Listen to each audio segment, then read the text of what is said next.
Amados e amadas, graça e paz, capítulo 17, no segundo livro dos Reis. Estamos acompanhando a revista Estudando a Bíblia em Classe, do nosso querido pastor Manuel Moreira da Silva. Essa é a nossa revista. E nós pulamos do capítulo 10 para o 13, agora do 13 para o 17. Estamos devendo para os nossos telespectadores o capítulo 13, mas em breve será postado. Você fica atento, porque temos muitas coisas boas. Mas nosso tempo é muito pouco. Trabalhamos na construção civil, mão calejada. Graças a Deus por isso. Não temos um tempo integral. Trabalhamos sábado e às vezes, por exemplo, semana passada, quando eu fui gravar o capítulo 13, o som. Aqui é descampado, eu estou no sítio, descampado. Então o vizinho liga um som perturbador que vai ficar como de fundo musical no meu vídeo. Música imundana, forró. Então, aí eu prefiro não gravar. É melhor, não tem outra opção. É melhor não fazer. Então eu faço pela manhãzinha, porque aí não tem som, ninguém liga som. Mas nosso tempo é muito pouco. Nós temos mergulhado nos oceanos da palavra de Deus. E por isso que eu quero que você me acompanhe todo o capítulo 24. Porque nós estamos fazendo a exposição do texto, apesar de que o pastor Manuel só vai do 24 ao 44. Versículo 24 ao 44, capítulo 17, né? O 24, capítulo 17, 2 Reis.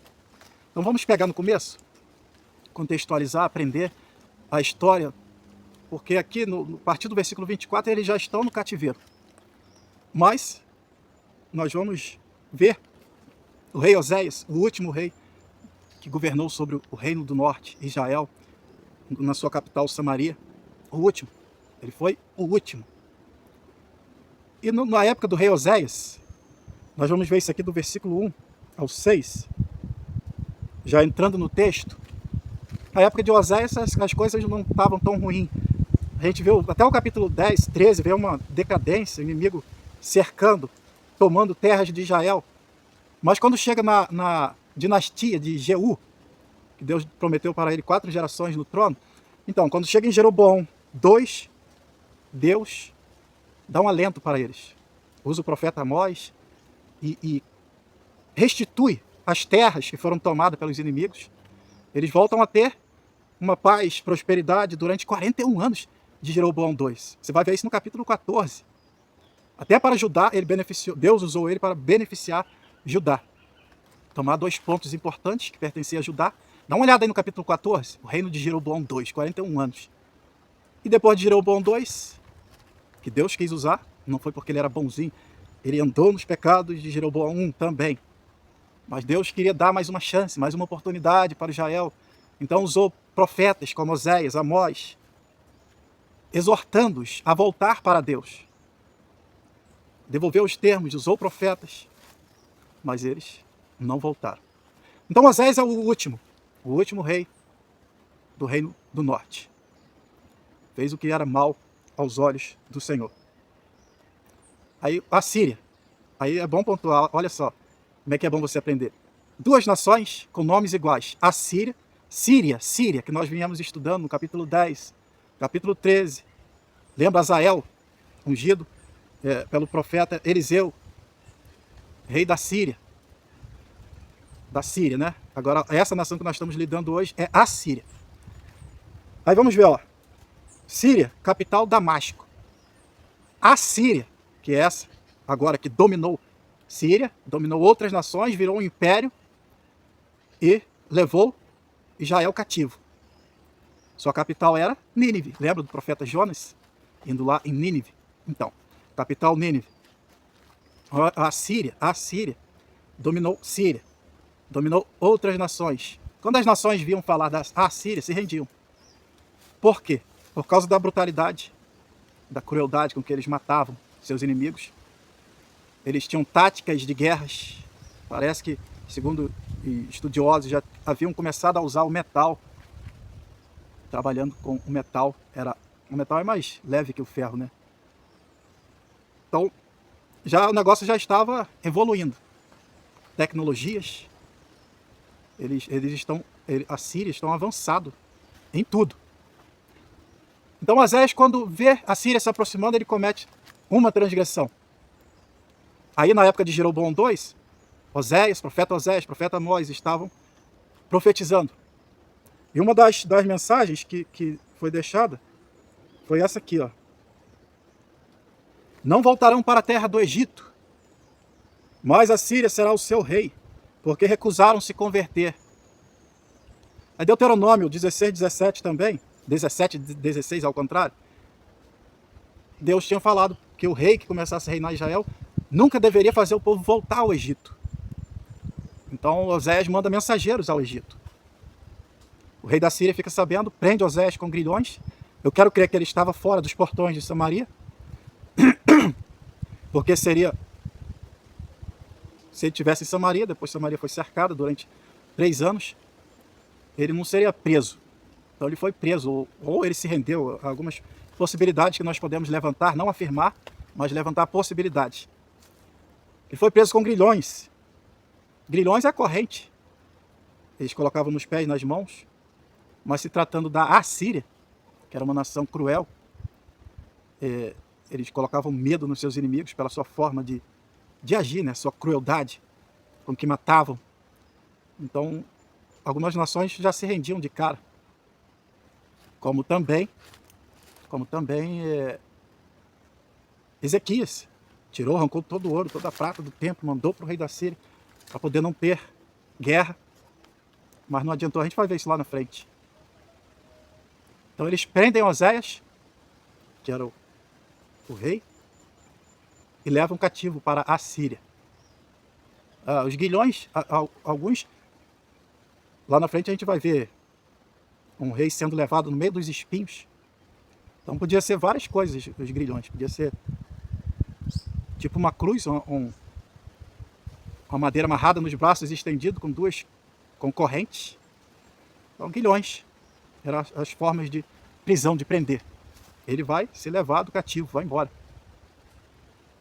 E Samaria vai ser cercada, nós estamos vendo isso aí do versículo 1 ao 6. Vai ser cercada. Por que foi cercado? Porque era uma potência.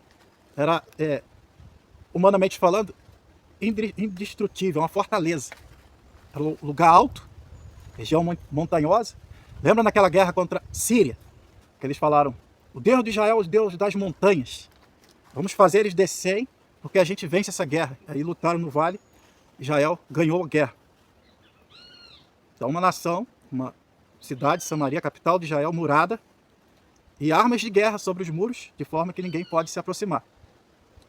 A gente tem a história, já contei várias vezes, da Torre Forte, que contrataram um engenheiro, porque ninguém chegava perto. E o engenheiro mandou levar 40 porcos, enfiou debaixo dos túneis da torre e tacaram fogo. E a torre veio abaixo. A técnica de destruição, porque a gordura do porco aquece de um jeito extraordinário. Então Samaria só seria vencida. Lembra da história dos 4 leprosos, a fome extrema? Parece que foi durante 3 anos também, porque esse cerco aqui vai durar 3 anos. E quem era o rei que cercou? Você vai ver isso aí no capítulo 18, 9 e 10. Olha só. No 4º ano do rei Ezequias, que reinava paralelo a Oséias, era o 7º de Oséias, filho de Elá, rei de Israel. Salmanasar, rei da Síria, subiu contra Samaria e a cercou. Sitiou, quer dizer, cercou. Então era Salmanasar, o nome do rei. Cercou. E a gente só... Aí alguém vai ter que sair lá no portão com uma bandeira branca, ou artear em cima do muro. Pelo contrário, ninguém entra, ninguém sai da cidade. Foi sitiado, foi cercado, até vinha fome extrema e Israel se render. Aí foram levados cativos. Do versículo 7 ao 24, nós temos os porquês. Por que eles foram levados cativos? Aí Deus começa a descrever. Mas do 17 ao 24, você já leu. Ou melhor, do 7 ao 24, você já leu. Eu quero pontuar que lá dentro dos portões, Deus arrancou um fazendeiro, um boiadeiro chamado Amós, de Judá, do reino do sul, e trouxe para Israel. Para pregoar, para chamá-los a se converter. Até nessa época que Deus usou Jeroboão II, trouxe de novo. Jeroboão II reconquistou. Vê aí no capítulo 14.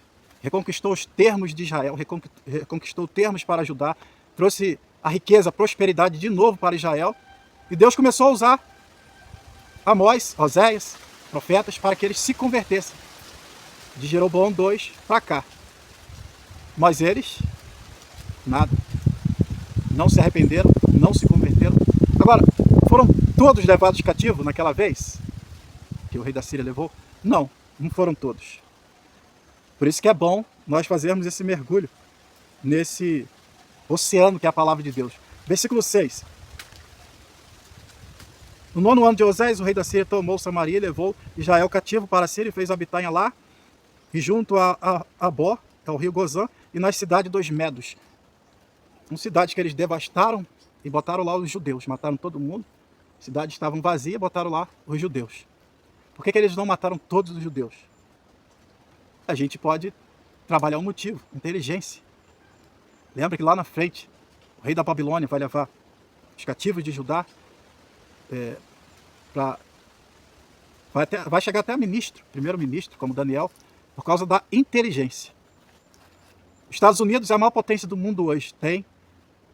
Deve ter uma cerca de 50%, 40%, 50% dos moradores são judeus. Muita inteligência Deus deu. Você vê Israel, é um país que é menor do que um dos estados, o menor estado do Brasil. Mas tem uma potência em tecnologia de ponta. Está lá. Vai se cumprir várias profecias, está em guerra.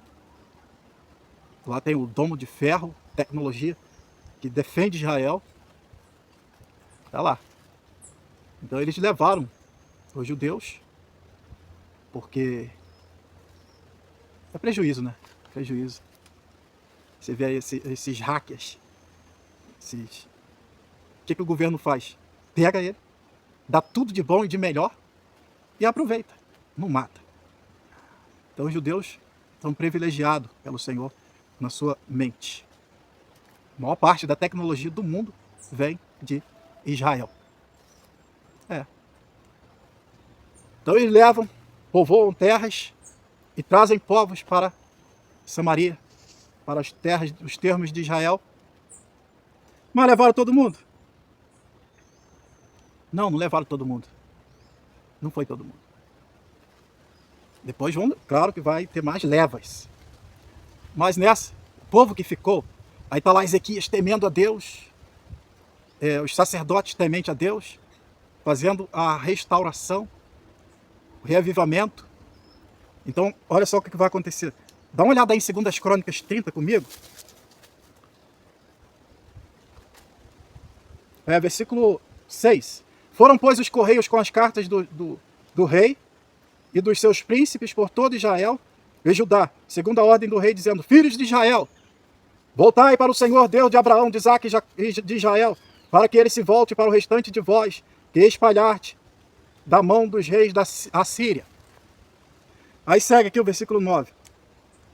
Pois se voltardes para o Senhor, vossos irmãos e vossos filhos acharão misericórdia diante dos que os levaram cativos. O rei Ezequias está mandando carta, trazendo para eles esperança. Que se eles voltassem, acharão misericórdia diante dos que levaram cativos e tornarão para sua terra, porque o Senhor, vosso Deus, é clemente, compassivo. Não desviará de vós o seu rosto, se voltardes para ele. A carta está com esse conteúdo. Aí o versículo 11. Os correios, pois, foram passando de cidade em cidade pelas terras de Efraim, isso é lá em Israel, Manassés, até Zebulon, porém, riam-se. Riam-se. Mesmo depois do rei ter levado uma leva cativa. Riam-se. E zombavam deles. Você imagina o mensageiro indo pregar e eles rindo, zombando. Esse era um convite para que eles fossem a Jerusalém, se lembrar a Páscoa. Eles riram, zombaram. A gente aplica isso aí para a volta de Jesus. Vão estar casando-se, dando-se em casamento. Assim, está acontecendo tanta coisa, mas é como se não tivesse acontecendo nada. E o cativeiro está cada vez mais perto. Quando o profeta que está lá diz, prepara-te, ó Israel, para te encontrares com teu Deus. Não é encontrar com Jesus, simplesmente. É o juízo que se aproxima. É o juízo. Era o juízo que estava se aproximando de Israel. O profeta estava os exortando. Então você que está vivendo uma vida na prática do pecado, prepare-se para encontrares com teu Deus. Mas riam-se e debochavam.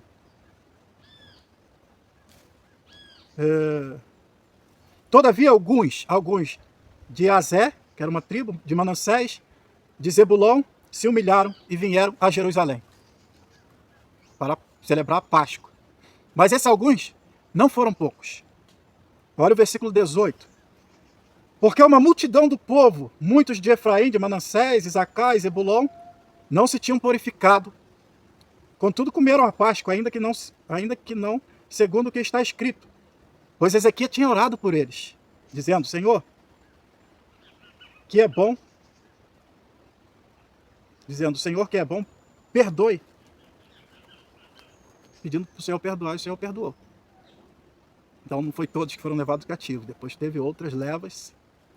Você vê que terrível, uma situação daquela de cativeiro, de morte. O rei da Síria entrou lá e matou. E não só levou o cativo, ele matou. Certamente matou cruelmente. A fama deles era de abrir as grávidas ao meio, matando a mulher e a criança. Eu não sei se ele fez essa atrocidade quando invadiu. Você imagina, você vê pessoas sendo arrastadas, magra, seca, de fome, 3 anos de cerco. Aí com essa crise, com esse quadro, os mensageiros vão lá, levar uma oportunidade. Eles riem e zombam. Ó, os sinais da volta de Jesus, do juízo que se aproxima, que é o juízo final. Estão todos aí. Não fique esperando acontecer alguma coisa extraordinária, não vai acontecer. Não vai acontecer. Não vai acontecer. O juízo está aí. É o juízo final. O juízo final. Então você vê aí. Está gostando de mergulhar comigo? Nesse oceano da palavra de Deus? Agora do 17 ao 20, do 7 ao 24, você já leu aí. Você leu o capítulo todo, mas tem uns porquês. Que o povo de Israel foram levados cativos. Mas eu quero mergulhar com você no livro do profeta Amós, do profeta Oséias, para nós nos aprofundarmos mais nisso. Tá bom? Então vamos lá. Eu vou destacar aqui o versículo 23. Até que o Senhor tirou Israel da sua presença, como falara, por intermédio dos seus servos os profetas, assim como Israel foi transportado da sua terra para a Síria, onde está até o dia de hoje. Até hoje? Não. Isso aqui é até quando isso aqui foi escrito. Até quando o escritor estava escrevendo. Me parece que isso aqui foi transmitido para Israel, essas leituras, no período do cativeiro. Quando eles estavam no cativeiro, eles estavam lendo a palavra de Deus. No cativeiro. Então até o dia que foi escrito, eles estavam lá na Síria.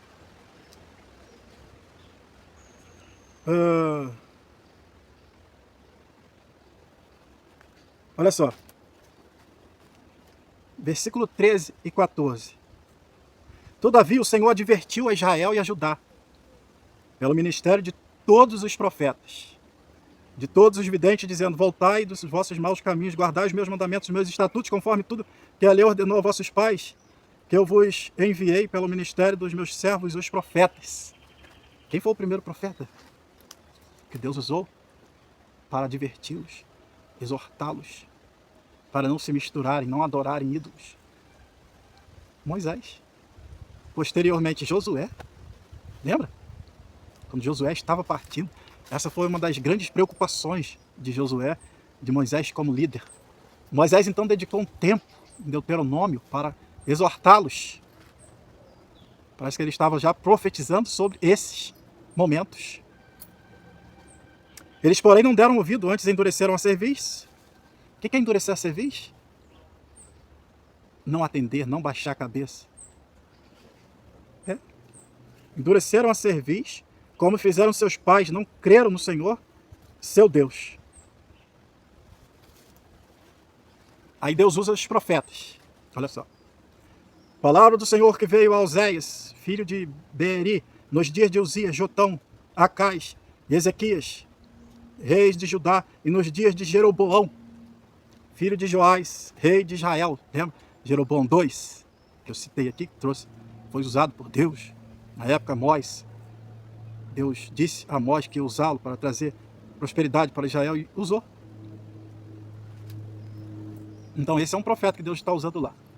Lê o livro do profeta Oséias, que Deus vai estar dizendo para eles voltarem, se arrependerem, se converterem. Mas eles não deram ouvido. Outro profeta que Deus usa é Amós.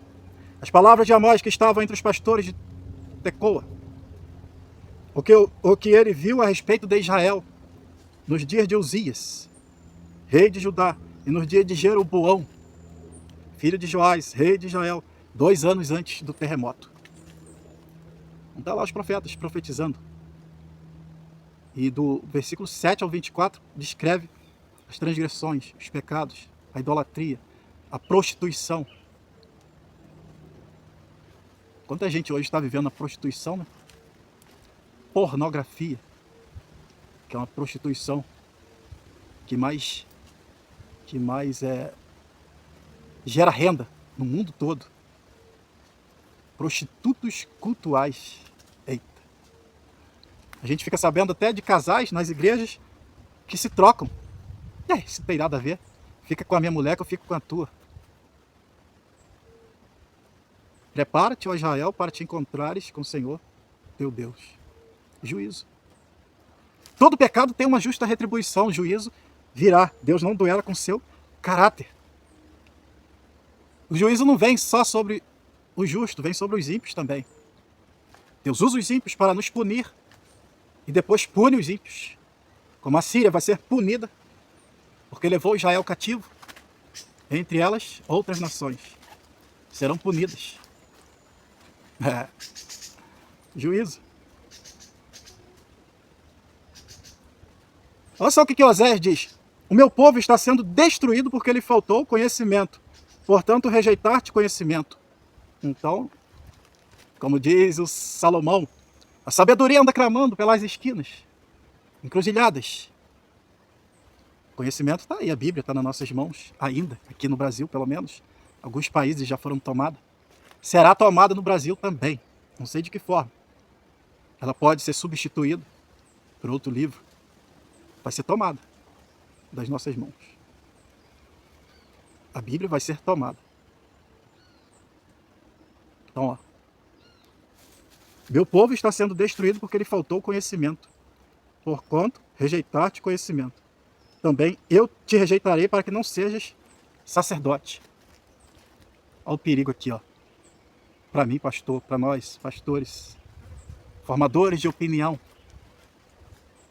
Por que faltou conhecimento? Porque os sacerdotes reteram o conhecimento do Altíssimo. Reteram. Não está acontecendo hoje? Está. Está. As mensagens têm que ser homem-cêntricas, têm que ser dentro de uma norma, de um limite, de um padrão. O Espírito Santo está fora disso, ninguém controla ele. Ele não aceita ser controlado pelo homem. Não. Falar sobre vestimenta, aqui não. Falar sobre doutrinas, não. Era o que os sacerdotes estavam fazendo, enchendo o bolso, oprimindo pessoas, e não ensinavam o conhecimento do Altíssimo. É o que nós estamos vendo hoje. São gerações que não conhecem o Senhor e não são ensinados a conhecer o Senhor. Para conhecer, parece que é aquele Jesus do olho azul, que não é Senhor, não tem doutrina, não tem. Não, Jesus disse assim: se quiser me seguir, negue-se, pois, a si mesmo. Eu que estou no governo. Você não, você tá com nada. Olha só a denúncia que Oséias faz no capítulo 6, versículo 9 e 10. Assim como os assaltantes ficam de emboscada à espera de um homem, assim fazem também os bandos de sacerdotes. Eles assassinam na estrada de Siquém e cometem outros crimes vergonhosos. Vi uma coisa terrível na terra de Israel. Ali, Efraim se prostituir e Israel está contaminado. É o profeta que está lá no meio deles, tentando fazer eles voltar para o Senhor. Não deram vida a Moisés, a Josué, e agora tem lá os profetas. Não estou falando de Moisés e Josué, mas passou muitos. Profetas, videntes. Estou pegando lá da raiz, do começo. Passou muitos. Eles não dão ouvidos. Aí, ó. Assim diz o Senhor, por 3 transgressões de Israel, ainda mais por 4, não anularei o castigo. Vendem por prata o justo, por um par de sandálias o pobre. Vendendo pessoas, os sacerdotes. Pisam sobre a cabeça dos necessitados, como pisam o pó da terra. Negam justiça aos oprimidos. Aí já está batendo em nós, pastores, lideranças, ricos, que oprimem os pobres. Eles assassinam na estrada. Ah não, estou aqui embaixo. Pisam sobre a cabeça dos necessitados, como pisam o pó da terra, negam justiça ao oprimido. Pai e filho se prostituem. Pasmem. A mesma mulher, assim profanam o meu nome. O pai e o filho entram, fazem sexo com a mesma mulher. E o Senhor está reclamando, assim profanam o meu nome. Então, meus amados, a Síria hoje representa os demônios, inimigo do povo de Deus. Tem muita gente sendo levada para o cativeiro. Cachaça, da maconha, da prostituição, da cocaína. Vai para o cativeiro. Por causa do pecado, da transgressão. Todo pecado tem uma justa retribuição. É tempo de nós se arrepender e se converter dos nossos maus caminhos. Porque prepara-te, ó Israel, para te encontrares com seu Deus. Juízo virá. Como a andorinha no seu voo, o pássaro no seu vaguear assim, toda maldição sem causa não virá. Ameaças, não, parece que os profetas estavam lá ameaçando, não, estava divertindo. Volta para o Senhor. Tem gente que fica doido, né? Que não quer nem ouvir falar de advertência, da náuseas. Comichões nos ouvidos, como diz a palavra de Deus. Quem quer ouvir mais isso? Quer viver liberdade. Liberdade ou libertinagem? Sabe qual é o maior pecado que Israel estava praticando? Que o profeta vai condenar aqui? Luxúria. Um abismo chama outro abismo. A Bíblia diz que Jesus liberta o homem, ele fica livre, expulsa o demônio. Aí esse camarada peca, se desvia do Senhor, aquele demônio chama mais 7, e o estado daquele homem é pior do que o primeiro. O maior pecado que estava acontecendo em Israel é o pecado que mais está acontecendo hoje. Está levando as mulheres a serem assassinas. Não tem maior número de assassinato no mundo hoje do que o assassinato que as mulheres estão cometendo, que é o aborto. Mulheres estão virando assassinas. É o pecado que estava lá. Lembra que eu falei muito sobre Jezabel? O espírito de Jezabel está vivo até hoje, possuindo várias mulheres. Estão trazendo moda, modalidade para dentro das igrejas. São as pastoras, tituladas pastoras, que é um troço antibíblico, que lançam as modas, as roupas sensuais. São elas que lançam. O maior pecado lá de Israel era o pecado de luxúria. Por causa da luxúria, as mulheres estão virando assassinas, abortando, matando as crianças. Porque não combina luxúria com a maternidade, com ser mãe. Aí você vai ver lá no profeta A mulher saiu para o trabalho e foi estrupada. As mulheres estão saindo da sua responsabilidade, da maternidade, estão matando os filhos, não para ajudar o marido, não para somar, mas para luxúria. E eu vou falar quais são as luxúrias. Uma delas é a prancha no cabelo. Empoderamento. Eu quero que os homens me olhem, eu quero virar uma deusa. Tá? Prepara para te encontrares com Deus. Porque você foi criado à imagem e semelhança de Deus para a glória de Deus. Quando você quer atrair, seduzir, chamar atenção para si, você saiu do propósito de Deus. O propósito da criação que você foi criado para a glória de Deus. Fama, notoriedade, esplendor, grandeza de Deus. Não é sua, não. Cuidado com esse projeto maligno. O profeta Amós denuncia que entrou neles um espírito de luxúria.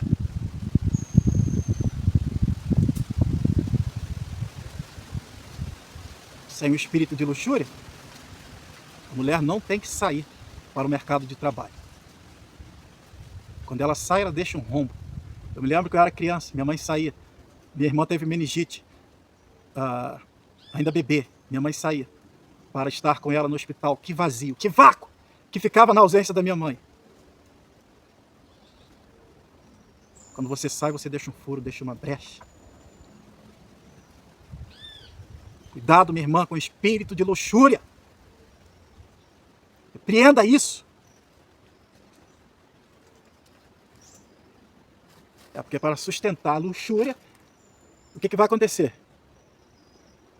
Você vai ficar com um, aí vai aparecer os camaradas que tem dinheiro, vai te dar um dinheirinho aqui, outro ali, daqui a pouco o espírito de luxúria não vai ser só ele, o espírito de prostituição vai entrar em você. Você vai ficar com um e outro para manter aquela luxúria, porque é caro. Pranchar o cabelo e manter é caro. Aí um abismo chama o outro, vem as unhas, vem a roupa. Cada dia você vai ter que estar com uma roupa diferente. Nunca vai se contentar com nada.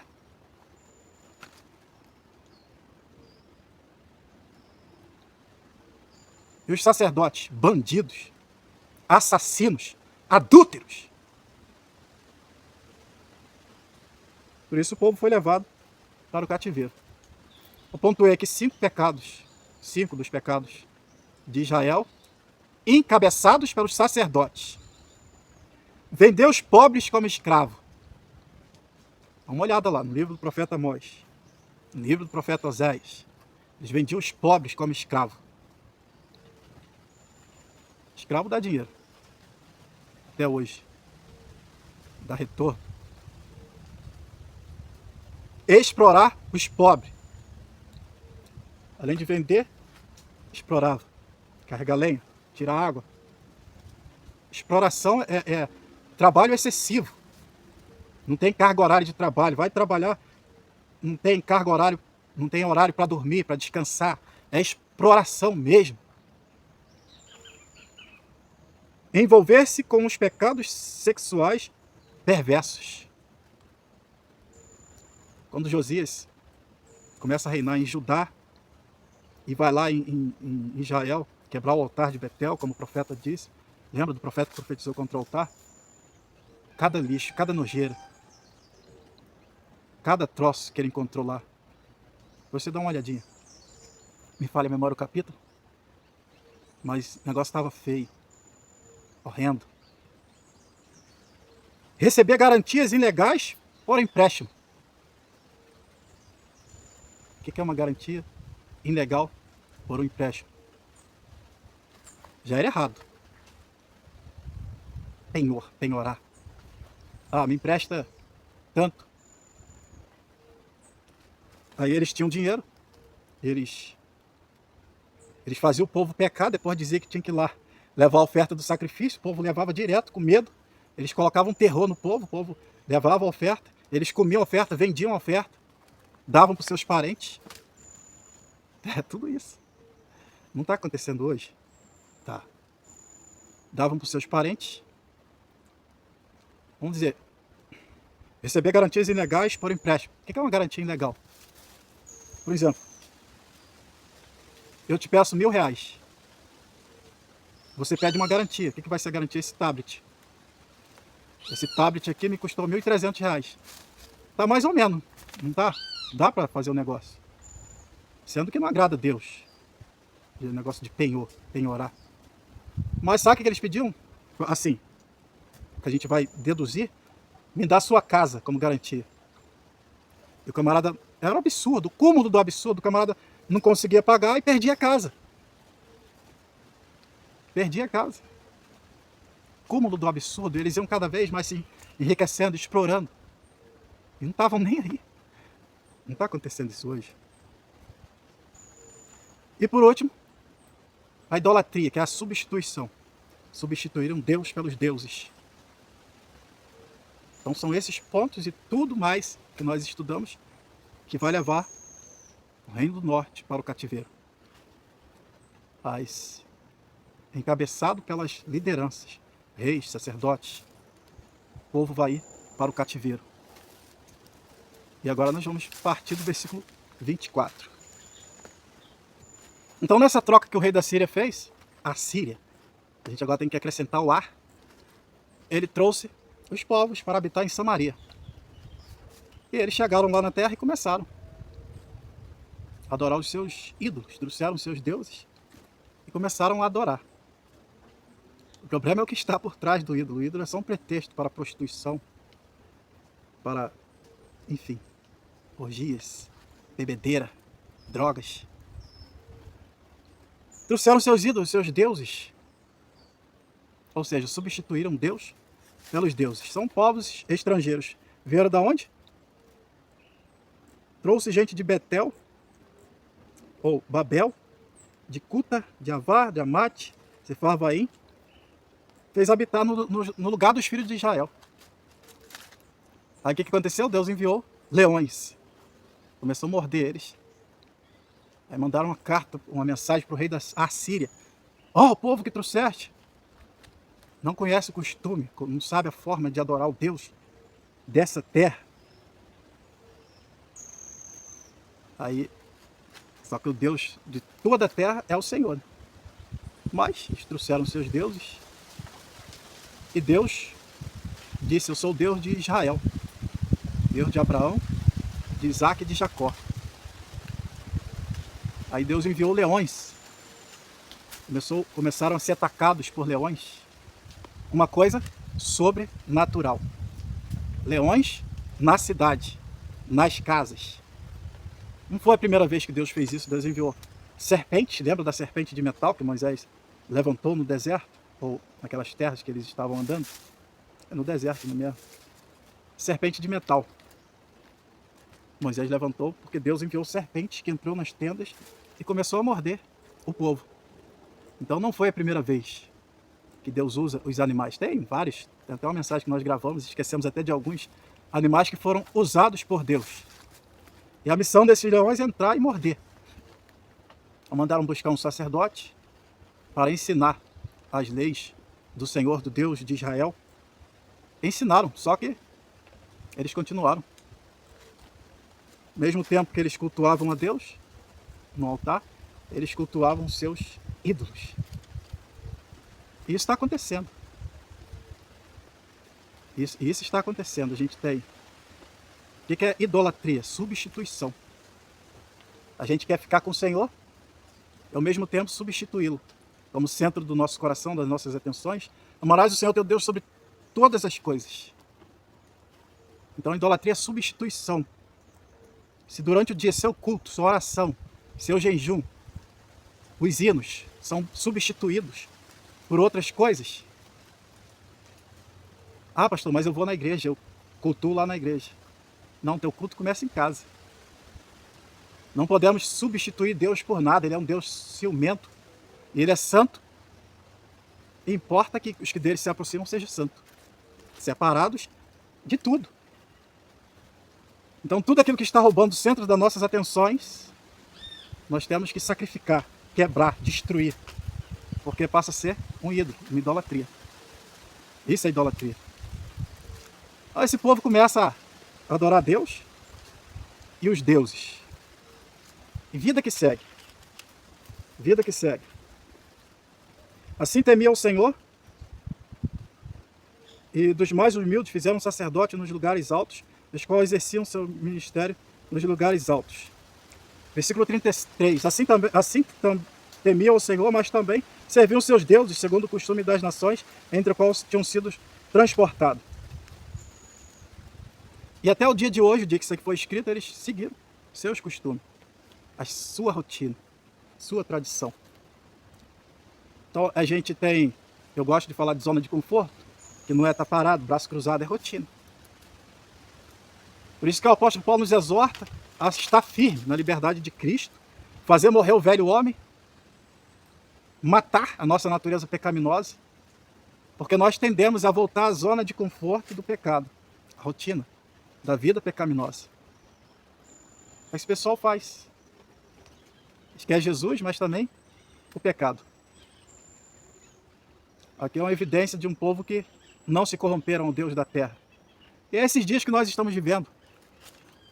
Eles pregam, falam do amor de Deus, mas quais são as evidências que nós vemos que não se converteram?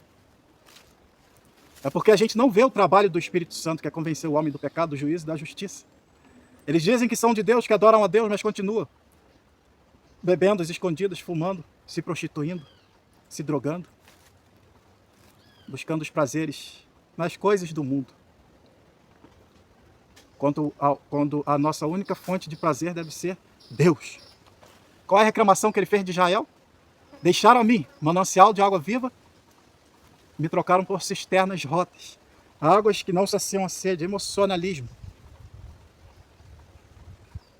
Agora a gente vê os deuses nas igrejas por aí afora, dá até graça. É uma vergonha a gente ver. Eu fico com vergonha em ver as velhinhas querendo ser deuses. Você já viu na internet? Mas enquanto a gente está vendo lá a grade, aparece uma velhinha dançando, dando uns passinhos dentro da igreja, querendo chamar atenção para si, atrair atenção, quebrando a verdadeira adoração. Quando foi que acabou a adoração com palmas, com danças? Quando Jesus disse, virá a hora e a hora é chegada em que os verdadeiros adoradores adorarão o Pai em espírito e em verdade. O apóstolo Paulo diz, rogo, pois, irmãos, que apresentei vossos corpos em sacrifício vivo e agradável ao Senhor, que é o vosso culto racional. Qual é o sacrifício do corpo? É se concentrar. É buscar a Deus em espírito. Dominar a carne, mortificar a carne, controlar a carne. Os cultos que a gente vê hoje, a gente vê Israel sendo levado para o cativeiro, e lá Deus usando o profeta dizendo, abomino os vossos cultos, as vossas reuniões solenes, eu não aceito. Porque o que nós estamos vendo, o homem é o centro. As danças. Você vê, quem está filmando foca naquilo, a velhinha dançando, chamando atenção para si. Como é que você vai adorar em espírito se tem alguém que está sendo ali o centro das atenções? Como eu já disse, as intituladas pastoras lançando as modas, aquelas roupas sensuais coladas no corpo. Que homem que vai adorar a Deus naquela situação? Um trenzão daquele lá na frente. Com o espírito de Isabel, com o espírito de luxúria, como eu já disse. Então é a mistura. Tá vendo o paralelo que está acontecendo? As igrejas se misturaram com o mundo. O rei da Síria, que é Satanás, já trouxe pessoas endemoniadas e colocou dentro da igreja, só que com espírito de luz. O diabo se veste de anjo de luz para enganar. Aí já estão fazendo um paralelo, mostrando que as coisas que acontecem dentro do candomblé, da macumba, os mesmos espíritos estão atuando dentro das igrejas. O rei da Síria, que é o Satanás hoje, já trouxe e colocou dentro de muitas igrejas. A gente está vendo a atuação do maligno. Agora teve um homem de Deus que foi convidado para ir no lugar desses, do Caicai, desses espíritos malignos, que derruba as pessoas. O espírito que não controla a pessoa não é o Espírito Santo, é a carnalidade. Como diz o apóstolo Paulo, outro dia eu vi uma grade de um vídeo, um montão de homem, cheio de responsabilidade, fazendo meninice, criança, viraram criança, dentro de um culto, fazendo palhaçada, sendo enganado, enganando os outros com os espíritos malignos. Então o homem de Deus foi nesse negócio, movimento de cai. E quando o camarada tentou derrubar ele, ele arrepreendeu o demônio. E o cara caiu duro lá. Endemoniado. Caiu duro, morto, né? Mas caiu duro, endemoniado. É um tal de elogio. Você, cuidado com essas profecias de elogio, esses profetas. O espírito maligno está por trás. Cuidado com a igreja que só tem elogio. Só elogio. O rei da Síria, que é o Satanás, já botou muitos lá. Líderes. A dominar. E a ideia é te levar para o cativeiro, para a destruição. Cuidado. Cuidado com os elogios, lembra? Esses são 2 grandes homens de Deus. Se não me falha a memória, foi 3 dias uma mulher andando atrás do apóstolo Paulo. Paulo e Silas estão andando, pregando a palavra de Deus, e dá aquela mulher atrás, elogiando. Esses são 2 grandes homens de Deus, a eles escutai. E Paulo ficou perturbado com aquilo. Cuidado com a igreja que não tem exortação, só elogio. Ah, mas a moral. O pastor é bom, ele prega muito a moral. Moral, se falar de moral, tem moral em todas as religiões. Prega a Bíblia, te exorta, prega contra o pecado, te mostra o que é pecado, o que não é. Tem doutrinas. Se não tiver, você está perdido. Está perdido.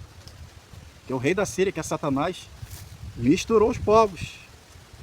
Lembra que Deus veio falando para Israel, cuidado com a mistura, não se mistura.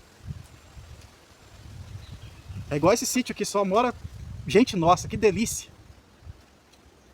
Imagina se vem uma família lá de outra nação e traz seus costumes, já misturou. Não pode, Deus não quer isso. Então aquela mulher que vinha elogiando o apóstolo Paulo e Silas tinha um espírito maligno, manso. Foi repreendido. Ela dava lucro para os seus senhores, parou de dar. O apóstolo Paulo muito nos advertiu. E os líderes, porque por causa desse espírito de luxúria que entrou nas igrejas, principalmente na parte feminina, o espírito de Jezabel, o inimigo já está trazendo e misturando entre os irmãos. Pessoas sendo usados pelo espírito maligno, pelo Satanás, que veio, se apresenta, se manifesta como um anjo de luz, para enganar. Não é isso que está acontecendo?